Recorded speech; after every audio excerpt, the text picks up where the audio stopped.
Good morning mga kahag farmers. Nandito po tayo ngayon guys kasi magpapakain po tayo ng ating mga alagang mga biik.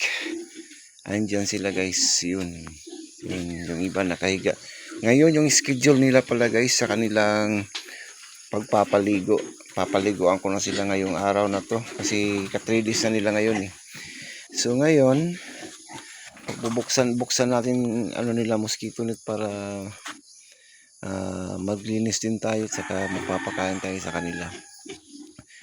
Today is Sunday pala guys, no? March 29 at 30 na ba ngayon? March 30.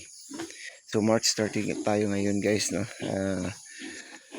So Sunday, happy blessed Sunday everyone, mga ka-followers, friends, and mga viewers natin na hindi pa nagpa-follow sa atin, pero nagre-react sa ating mga videos. Thank you so much guys.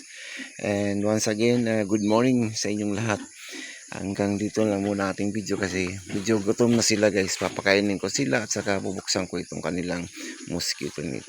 Hanggang dito lang guys. Thank you and happy Sunday. Good morning once again.